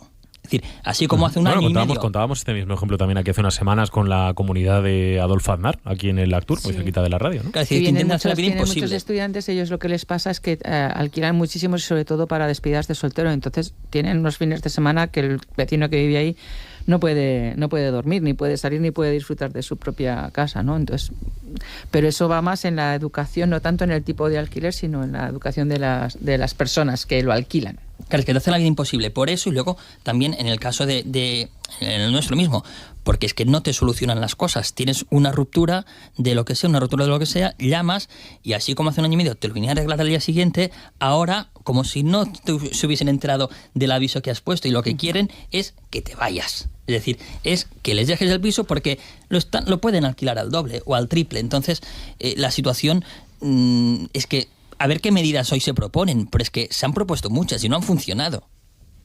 El problema de todo esto es que tiene un obstáculo enorme el gobierno central, y es que la vivienda es competencia autonómica, y claro, en aquellas comunidades que son del PP, por ejemplo, la ley de vivienda no la están aplicando, y son casi todas las comunidades del Partido Popular. Entonces, las propuestas que se puedan hacer desde el gobierno central o llegan vía un acuerdo con esas comunidades del Partido Popular, con compromiso de aplicación, o a lo mejor se quedan en nada.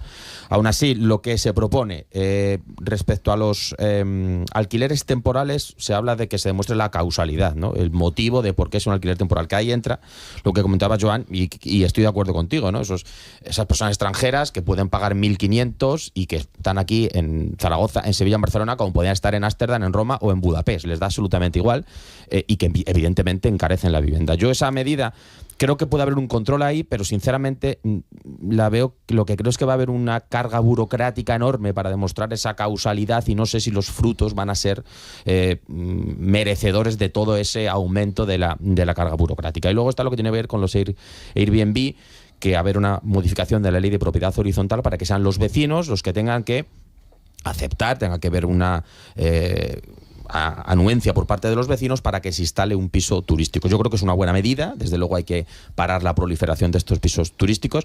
Ahora, creo que es una medida que se queda corta, es decir, me parece que en muchos lugares habría, para empezar, que prohibir más licencias, en otros reducir esas licencias, incluso ir en el camino de que va el alcalde de Barcelona, Collboni.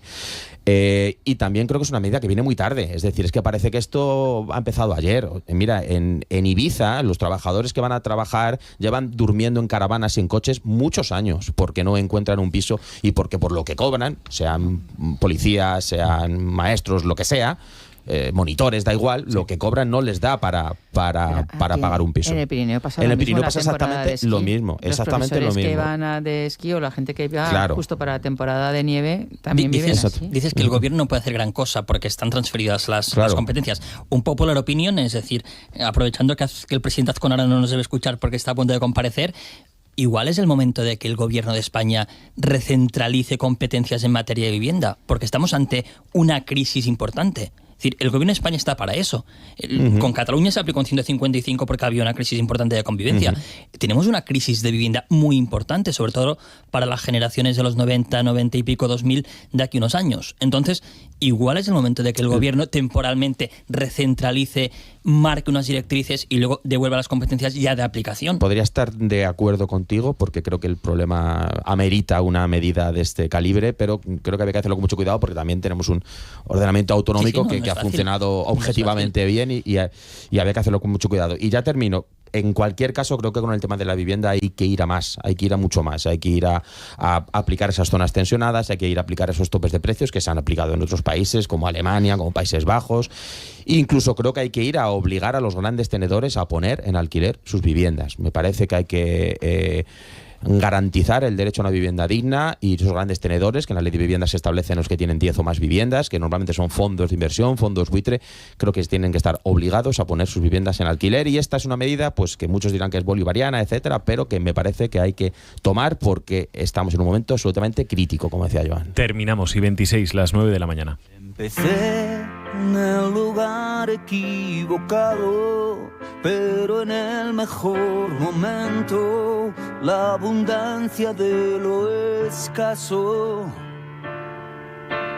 un espejismo pasajero, la caída de los astros reventando contra el suelo, en contacto con la eternidad a destiempo. Tuve que escoger entre el flechazo o el rechazo, mundo raro de ideas locas, morir de miedo o vivir con él. El día menos pensado tengo que aprender a desaparecer. Ha elegido esta mañana Óscar Civieta, la banda sonora de La Tertulia. Esto, Joan, es que, te lo explico. Cada tertulia la terminamos con una canción, con la que se supone que es la banda sonora que resume la actualidad. Hoy ha elegido Civieta, entonces ahora a ver cómo se lo monta para explicar por qué este desaparecer de Bunbury es lo que resume la actualidad. Esto es de verdad de lo que nos hacen trabajar, sí, sí, sí, buscar la canción. Es difícil, más difícil que analizar la actualidad. Lo de preparar los temas es un poco de colorín, lo verdaderamente nuclear es esto. El tiempo se lo digamos a esto en realidad. Bueno, hoy me he saltado la norma estricta que tiene Javier de Sola. ¿Ves? Toma nota. No me hacen ni caso. De poner un tema que tenga relación con una canción que tenga relación con los temas que hemos hablado. He elegido Bunbury porque da el concierto en la Romareda el próximo sábado, que es el último concierto que va a haber en la Romareda antes de que se derrumbe la Romareda y empezamos a gastarnos dinero público para construir un nuevo estadio. Hablando de dinero público, por cierto, no hemos hablado de las ayudas a la concertada. Sí, que también son todos los temas que teníamos en la agenda. 2 minutos le podemos dar, yo creo. Venga, dale. Venga, pues... Bueno, contexto antes del análisis, ya saben que lo digo siempre. Un juzgado ha anulado las ayudas del Ayuntamiento de Zaragoza a los alumnos en riesgo de exclusión de la escuela concertada. Dice que son discriminatorias porque no contemplan también a los estudiantes de la pública. Creo que tiene razón el juzgado, creo que son evidentemente discriminatorias desde una posición como la mía, que es de considerar creo que debería desaparecer la concertada, porque considero que es una anomalía, es una educación privada financiada con fondos públicos que además está normalmente dirigida por organizaciones religiosas en un país aconfesional, es decir, no hay por dónde pillarlo. Entonces, que se den ayudas de dinero público a la concertada ya me parece mal, pero si encima no se dan también a la pública, pues evidentemente creo que hay un agravio comparativo que señala, en mi opinión, bien, en este caso la jueza. 30 segundos, María. Sí, comparto opinión con Civieta. La concertada, la colaboración público-privada está muy bien para algunas cosas, pero debe ser para algunas cosas urgentes, y me destino más en el tema sanidad o cuestiones puntuales, cuando los recursos públicos que existen no den para más y que se tenga que acudir pues por una situación de emergencia. María. Bueno, al final es el sistema que tenemos en nuestro país, y yo lo que creo es que al final hay que ver qué se da en cada caso. Y si son partidas distintas, porque por un lado salen las del público, por otro lado las concertadas, ya habría que ver también exactamente cómo han ido las ayudas a la pública. Terminamos. Aprovecho que ha puesto música de Bunbury para decir que el viernes haremos este Buenos Días Aragón desde los aledaños de la Romareda, justo desde el lugar por donde va a empezar la demolición, es decir, la zona de Gol Sur. ¿Y si no tenéis asientos ya para hacerlo ahí? No tenemos asientos en los aledaños. Vamos, en el cubo, por la zona del cubo. Aledaños es una palabra que solo se utiliza en los estadios de fútbol, ¿te das cuenta? Es para unos elegidos, para los que nos gusta el fútbol. Que vaya bien la mañana. Hoy miércoles. Óscar Civieta, María López, ¿volverás otro día, Joan? Volveré, evidentemente. Vale. Bienvenido. Adiós. Adiós. Tengo que aprender a desaparecer.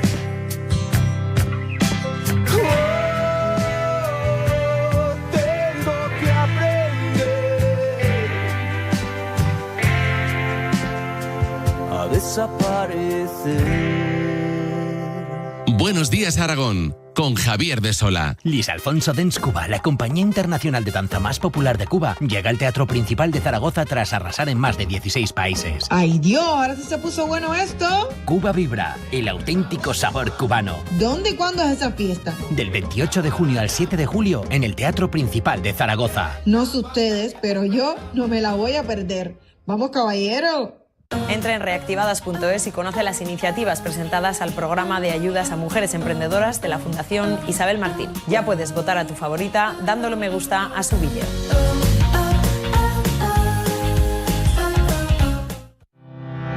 En marcha. Disfruta este verano de una montaña segura. Planifica la excursión, equipa tu mochila y actúa con prudencia.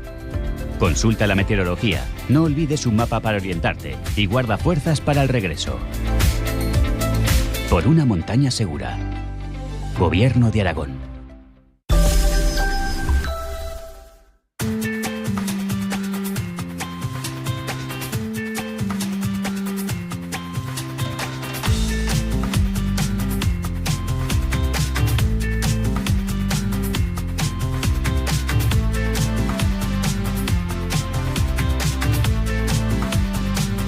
Vamos con el deporte. Guillermo Coscolla, ¿qué tal, Guillermo? Muy buenos días. ¿Qué tal, Javier? Buenos días. A las 12 del mediodía se presenta en el Alcoraz al nuevo director de cantera del Huesca. Después de la rescisión de contrato a Ismael Arilla, el club alto aragonés ya le ha encontrado recambio y será el exjugador Juanjo Camacho quien desde hoy tome las riendas del fútbol base de la Sociedad Deportiva Huesca. Uno de los objetivos a tratar es el de retener el mayor talento posible forjado en la base aragonesa de fútbol. En su presentación, Camacho estará acompañado por el presidente del club, Agustín Lasaosa, y lo más destacado de esa comparecencia lo podremos escuchar a partir de las 2:15 en Aragón Deporte de Aragón Radio. Ajá. Bueno, pues estaremos muy pendientes, evidentemente.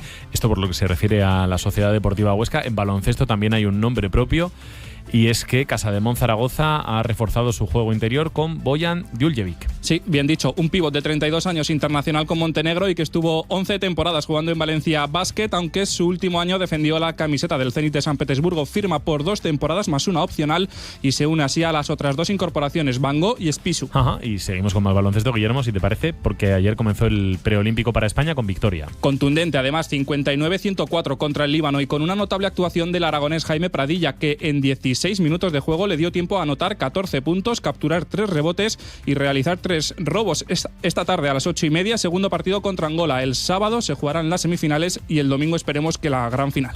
Y en clave de Juegos Olímpicos, Guillermo, 2 apuntes también de fútbol y de otro de baloncesto. Empezamos por baloncesto, Javier, por seguir con el mundo de la canasta, y es que Víctor Lapeña apura sus últimos días en España antes de afrontar los que serán sus terceros Juegos Olímpicos. Será en esta ocasión como seleccionador femenino de Canadá y el objetivo, Nos ha tocado un grupo muy interesante con Francia, Australia y Nigeria.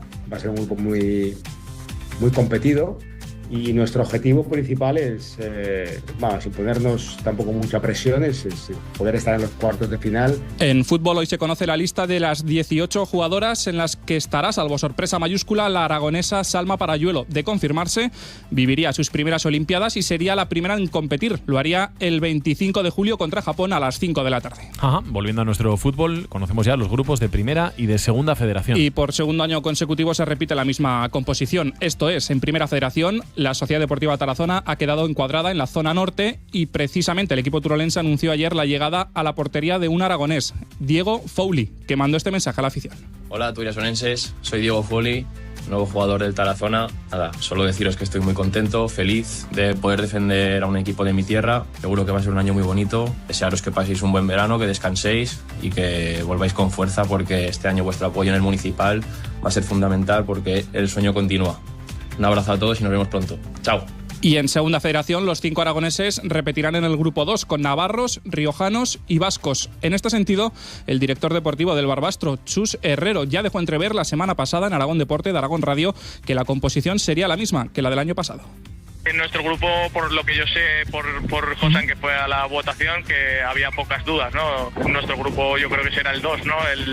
El mismo que este año, porque la composición así lo reflejaba. Así no tiene que haber muchos puzzles, muchos cambios equipos de zonas y es muy complicada. En cuanto al mercado de fichajes en Segunda Federación, Javier, el filial del Real Zaragoza, el Deportivo Aragón, anunció ayer las salidas de Alejandro Jai y Fabio Conte y la llegada del defensor Juan Carlos Sabater, que firma por 2 temporadas. Ajá, y tenemos que hablar también de un fichaje en el Bada Huesca. Es el tercer refuerzo en el equipo oscense. En esta ocasión se trata de Rafael Paulo, lateral procedente del balonmano Zamora. Paulo será una de las caras nuevas junto a Artur Parera, reciente campeón del mundo universitario y que llega al conjunto aragonés con el objetivo de crecer como jugador.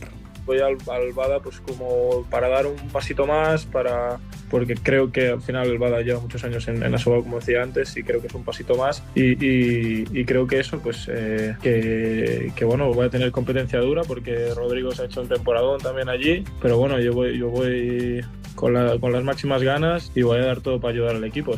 Parera, que coincidió en el vestuario de España en la conquista del Mundial, con el que será su compañero en el Huesca, Miguel Malo. Ajá, y cerramos, Guillermo, con la Eurocopa porque ya se conocen a las 8 mejores selecciones. Entre ellas la nuestra, España. Además, Alemania, Francia, Portugal, Suiza, Inglaterra, Turquía y Países Bajos. Los cuartos de final arrancan el viernes a las 6 de la tarde con el España-Alemania. Escuchamos al jugador español, Mikel Oyarzabal. Creo que como dice el míster, al final enfrente puedes tener a uno o a otro, pero lo importante es que nosotros hagamos lo nuestro, que al final no nos despistemos con las cosas que el rival pueda plantear o puede hacer y si nosotros hacemos lo que está en nuestras manos y hacemos lo que nos plantee el cuerpo técnico de la mejor manera posible, estaremos más cerca de Venga, vamos a ver cuánto sabe de fútbol Guillermo Coscolla. Vamos a hacer una porra de los cuartos de final, ¿o qué, Guillermo? Inglaterra, Suiza, ¿quién pasa?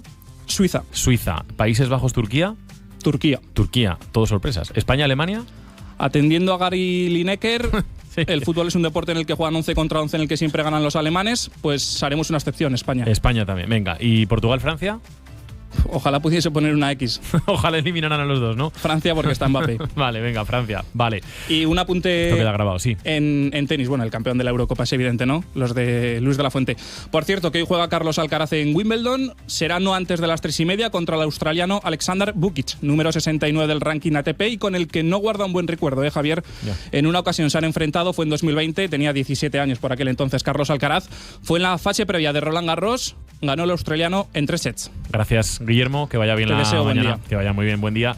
Son las 9:38 de la mañana, seguimos con más cosas aquí en Buenos Días Aragón, en Aragón Radio. Este verano la ciencia no descansa y los buenos consejos para cuidar nuestra salud tampoco. Todos los días a partir de las 8:05 de la tarde. Ágora los lunes, miércoles y viernes. Y a cuidarse los martes y los jueves, 8:05 de la tarde. Y todos nuestros podcasts en www.aragonradio.es, en nuestra radio a la carta. La ciencia en la radio. Los domingos, de 7 a 8 de la mañana, acercamos el mundo de la montaña a todos los públicos en Tierra de Aventuras. Hoy vamos a hablar de su papel dentro de un rescate de montaña, pero sobre todo... Tierra de Aventuras, con Alfonso García y Raúl Leorza. Este verano, asómate al abismo. Con los mejores programas de Nacho Navarro. Descubre el misterio, lo que nunca te habían contado, los sucesos terroríficos e inexplicables. Cada noche, a las 12 en punto, Abismo en Aragón Radio. Atrévete a conectar con el misterio.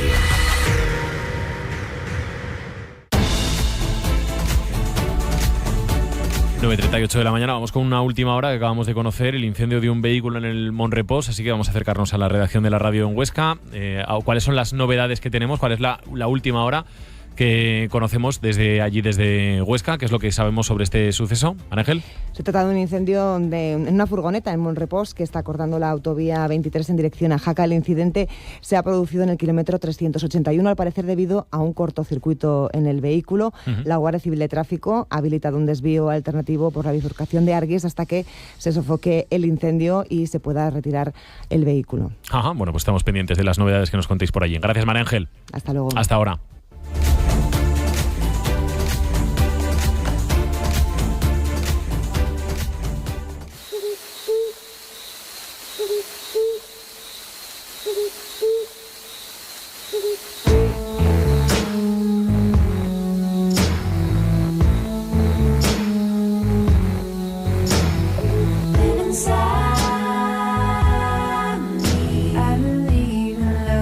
Curiosity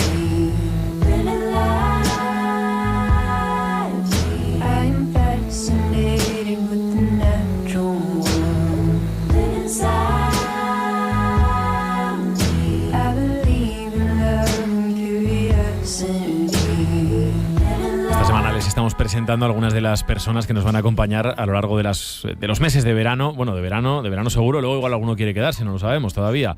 Este verano vamos a hablar todos los miércoles de la biodiversidad, de las noticias que pasan en torno a este concepto de la biodiversidad, que es, ya se pueden imaginar, amplísimo. Lo vamos a hacer de la mano de Javier González, el director del Acuario de Zaragoza, biólogo de formación. Hola Javier, ¿qué tal? Muy buenos días. Hola Javier, buenos días, gracias. Bienvenido, un placer tenerte con nosotros. Lo primero que les tengo que decir es que vamos a aprender mucho con Javier y de Javier. Y lo segundo es que el primer día vamos a hablar de tiburones. Sí, ya sé que seguramente no los tendrán por sus mejores amigos, pero es que estas últimas semanas hemos tenido noticias protagonizadas por ellos, por tiburones. Por ejemplo, vigilan varias playas de Canarias en busca de un tiburón que se acercó a la costa de Telde. Por ejemplo, un tiburón aparece en la playa de Zarauz. Después apareció muerto al lado, en el pueblo de al lado, en Guetaria. Javier, ¿por qué parece que hay más avistamientos de tiburones en playas? Si es que los hay. Pues realmente, Javier, yo creo que no hay más avistamientos. Lo que hay es más información, lo que hay es más invasión de las zonas que habitan los tiburones. Realmente somos nosotros los que ocupamos cada vez más su terreno. Ten en cuenta que he leído que este verano aproximadamente unos 200 y pico millones de personas van a estar en torno a las playas del mar Mediterráneo. 200 y pico millones de personas. Por lo cual, cuando un tiburón se acerca a la costa, el 80% de los casos va a morir. Va a morir, el bicho está enfermo, el animal está enfermo, tiene algún tipo de problema. Si se acerca a la costa, no va a ser para cazar humanos. Los tiburones no tienen como presas los humanos. Puede ser generalmente que esté enfermo y esté buscando una zona donde morir, o puede ser que esté buscando comida. El mar cada vez está más estimado de pescado, entonces los tiburones se pueden acercar un poco más a las playas porque cerca de las playas está prohibida la pesca. Con lo cual donde quedan 3 peces están más cerquita de las playas. Pero yo no tengo datos científicos, pero sí que te puedo asegurar que el avistamiento de tiburones en las playas ha sido toda la vida. Lo que pasa es que ahora nos llega más información. Yo de chaval en Matalascañas he visto tiburones con 18 años y luego me bañaba y nunca me pasó nada. O sea, yo creo que no tenías un móvil cuando tenías 18 años, ¿no? Esa es la circunstancia, que hay ahora más móviles, más influencers, más información, todo nos llega al momento, pero yo creo que los avistamientos son muy parecidos. En España hay 4, 5, 10 al año. Tenemos 4.000 kilómetros de costa. Si dividimos 4.000 entre 7 o 8 avistamientos, toca uno cada 500 kilómetros. Malo sea que nos toca en nuestros 100 metros de playa ver a un tiburón. Ojalá lo viéramos, ¿eh? Yo, por lo que me respecta, ojalá lo vieras tú. luego te preguntaré qué tenemos que hacer si vemos un tiburón, si tenemos la fortuna o mala fortuna de que justo nos pase por nuestro lado. ¿Cuántas especies de tiburones hay, Javier, y cuántas son peligrosas para el ser humano? Pues mira, eso es otro tema interesante que yo creo que los ciudadanos tenemos que conocer. Actualmente hay unos 1.200 especies de condrictios. Condrictios son peces con cartílago en medio con hueso, que son los tiburones, y dentro de esos 1.200 animales cartilaginosos, tiburones, por lo que entendemos por tiburón, hay unas 250, 30 especies.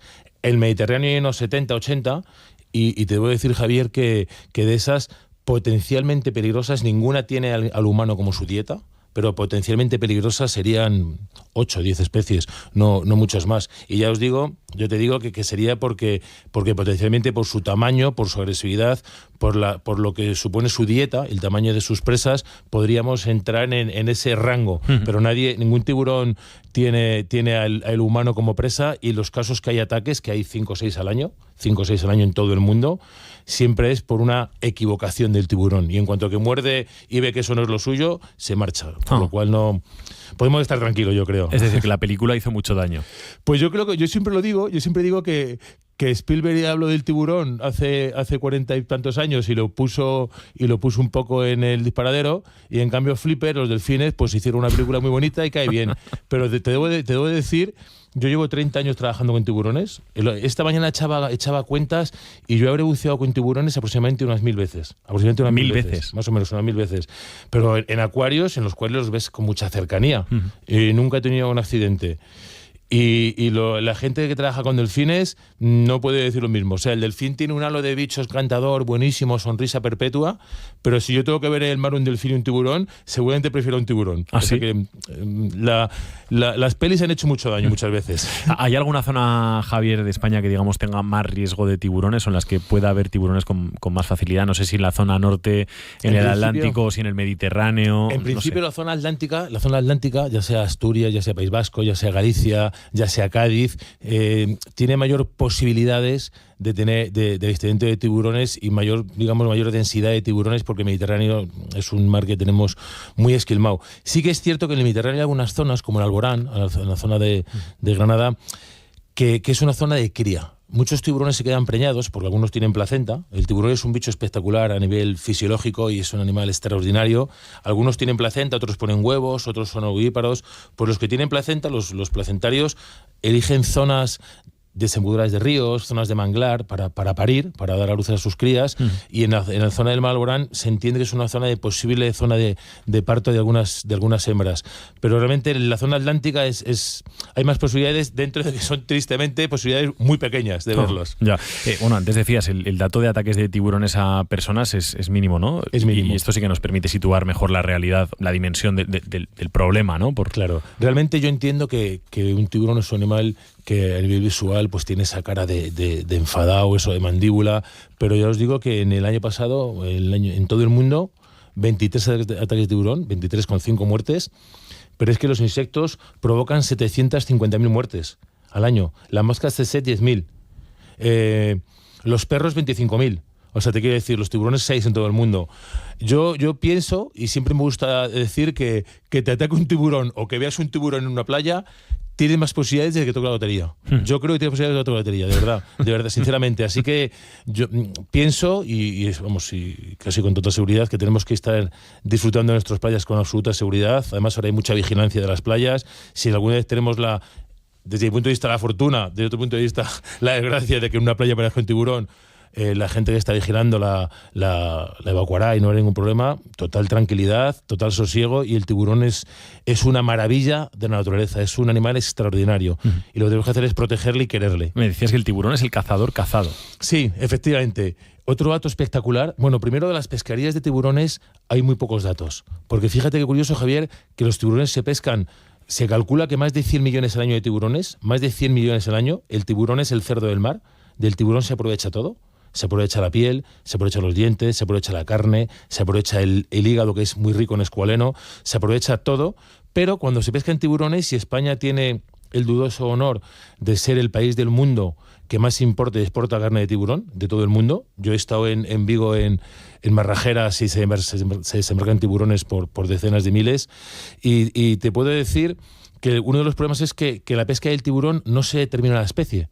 Llega el barco con tiburones, y claro, tiburones hay 300 especies.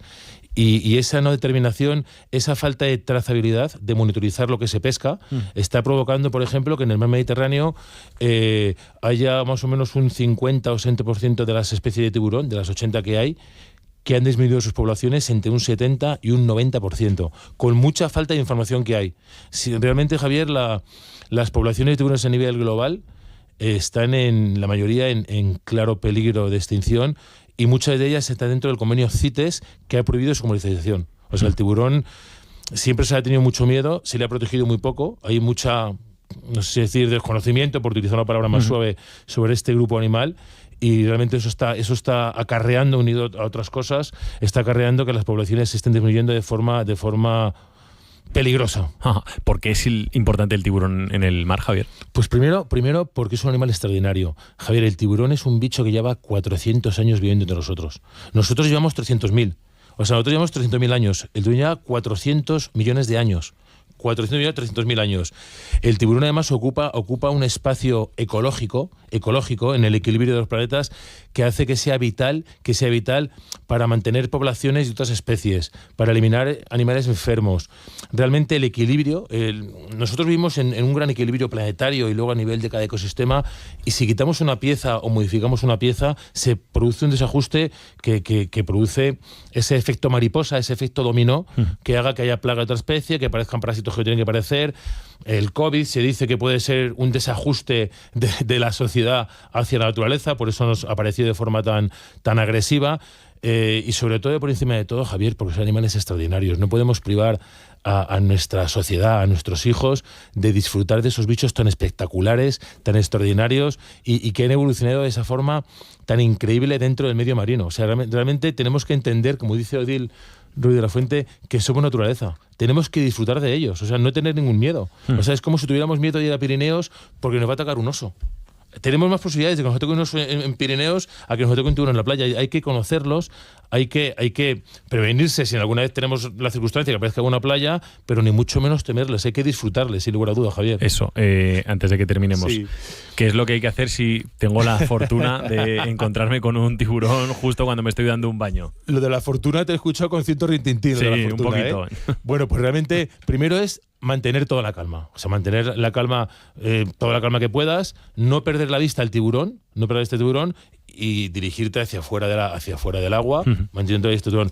Y si el tiburón se acercara por desconocimiento, porque quiere curiosear, un golpe en el hocico seco. El tiburón tiene unas ampollas de Lorenzini en la zona del hocico muy sensibles, y un tiburón tiene un hocico con una sensibilidad muy grande, mucho mayor que cualquier otro vertebrado. Entonces, un golpe con el hocico, el tiburón se va a marchar y no va a volver, porque el tiburón, si se acerca a ti, entiendo que lo digo de una forma un poco antropomórfica, pero es para curiosear.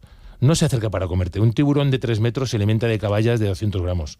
O sea, podéis tener la absoluta tranquilidad que una tintorera, un tiburón gris que podemos ver en el Mediterráneo, no se va a acercar a ti a comerte. Ya. Te ves, se puede acercar por curiosear, y se acerca mucho, golpe en el hocico, salir del agua sin perder la vista, y total tranquilidad, de verdad. Total calma. Bueno, bienvenido, Javier. Muchísimas gracias desde la de Zaragoza, y un placer poder aportar un poquito de conocimiento desde la Fundación del Acuario a los oyentes. Te vas, ¿no? Ahora al Acuario, supongo. Ahora voy a echarme unos baños, claro. Venga, pues hala.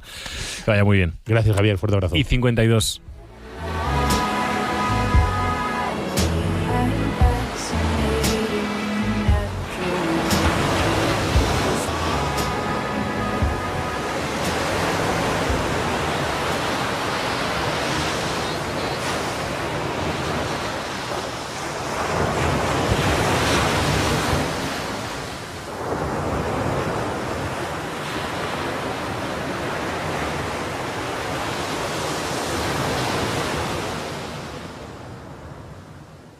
Creemos que tu opinión importa. Que nos envía este oyente y no le falta razón en lo que plantea. Que tu participación es fundamental. Queremos saber lo que pasa en el campo, en nuestro teléfono. Creemos en compartir el tiempo contigo. En las últimas canciones que nos pedís, nuestra amiga Maite nos dice sí, por favor. Y disfrutar de la radio juntos. Buah, muchísimo, ni te lo piensas.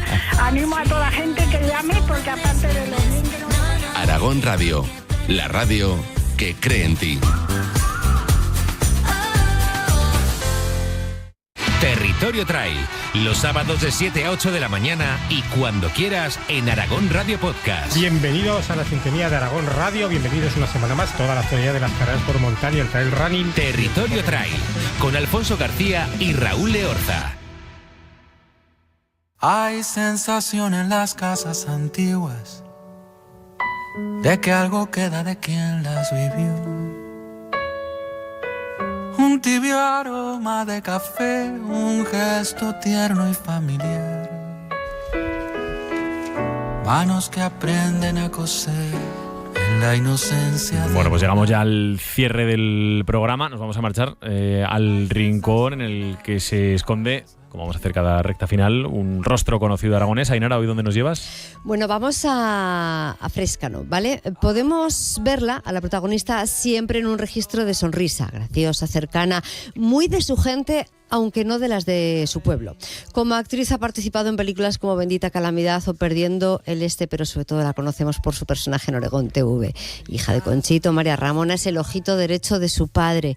Es una grande del humor oregonés, que ya sabes, Javi, no es lo mismo que el humor aragonés. Vidas, vidas, vidas.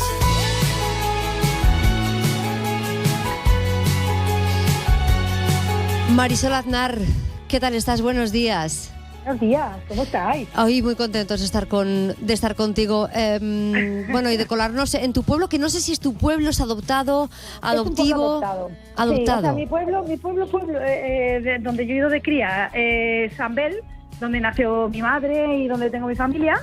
Pero en los últimos años, pues compramos hace ya, pues igual hace 17 años o 18. O 20, me están diciendo por aquí, 20 años ya que compramos una casa en Frescano con varios amigos y con bastantes amigos, y entonces después pues todos nos hemos reproducido y esas cosas y ahora la casa, no tengo que se quede pequeña, pero casi, vamos mucho en verano y disfrutamos mucho de estar juntos allí en Frescano. Una cosa, allí no viven entonces las de tu pueblo. Allí no viven las de mi pueblo. Las de mi pueblo viven en el pueblo de... Las de mi pueblo viven en el pueblo de María y Ramona, porque imagínate que digo que viven en un pueblo real, eso no es cierto. Las de mi pueblo representan a todas aquellas del pueblo que te apetece, pues bueno, pues mandarlas un poco a paseo, ¿no? Pero vale para chicos, para chicas, para todo lo que tú quieras mandar a paseo. Actriz, cantante, guionista, has escrito también un libro. ¿Cuándo te da tiempo a escaparte para ese tiempo de anonimato, de tranquilidad con los vecinos? Procuro hacerlo cuando puedo, cuando tengo un hueco. En verano siempre dejamos huequitos, pues eso, entre alguna actuación o lo que sea. Siempre decimos, bueno, en estos días no vamos a poner nada para podernos ir, y sí, porque se necesita, porque yo, sobre todo mentalmente, con el tema de escribir y de los guiones, porque en Oregón, por ejemplo, el tema de los guiones es para mí lo más duro, porque es estar constantemente escribiendo, todos los días trabajando, y hay que aligerar la mente, claro, de vez en cuando. Marisol, ¿cómo son los vecinos? ¿Cómo son tus vecinos en el pueblo? Sí. Pues mira, muy bien. Ahora, ya después, como al principio nos miraban como diciendo, pero ¿estos quiénes son? ¿No? Nos llamaban la casa de los artistas, porque muchos de nosotros pues somos, pues eso, artistas, actores o escritores, o hay varias profesiones, ¿no?, dedicadas al arte.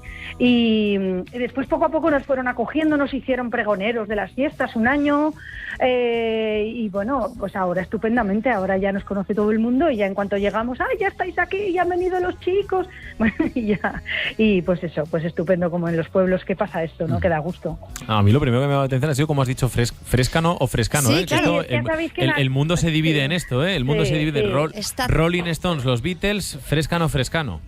Es que en Aragón ya sabéis que las esdrújulas brillan por su ausencia, y la verdad es que al final todo el mundo dice Frescano. Sí, total. Es así, o sea, hay que decirlo bien, porque es verdad que deberíamos eso, pero al final, bueno, uno se adapta a lo que hay. Es verdad, es así. Tienes toda la razón. Sí. Buen verano, Marisol.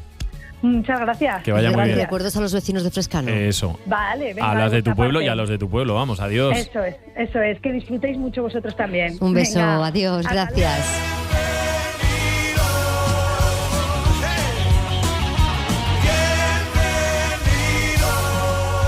Dos cosas antes de marcharnos. Uno, el incendio de una furgoneta en Monrepos que ha obligado a cortar la A23 en dirección a Francia. Un incidente que se ha producido en el kilómetro 381 por un cortocircuito del vehículo. Ahora mismo un desvío habilitado por la bifurcación de Arguis. Así que vamos a ver, estamos pendientes de que se sofoque el fuego. Y dos, Óscar Vegas, ¿qué tal? Óscar, muy buenos días. Buenos días. Bienvenido. Arguis o Arguis, esa es otra, ¿no? Esa es otra, sí. Arguis, sí, pero mucha gente. También, sí, es verdad. ¿Qué nos contáis hoy en la cadera? Bueno, tenemos el conciertazo de Bunbury este próximo fin de semana en la Romareda, y hoy vamos a repasar otros conciertos memorables que han tenido como escenario el Municipal de los Deportes de Zaragoza, y estuvo Miguel Ríos en su momento con su gira Bienvenidos.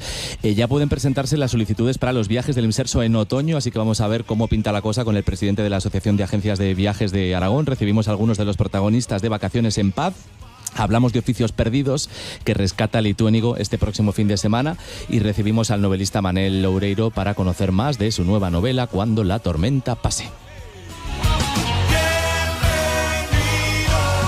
Pues que vaya muy bien la mañana, Óscar. Gracias. Nosotros nos vamos, ¿no, Ainara? Volvemos mañana. Eso, mañana estamos otra vez por aquí a las 7 de la mañana. Buen día a todos. Hasta mañana.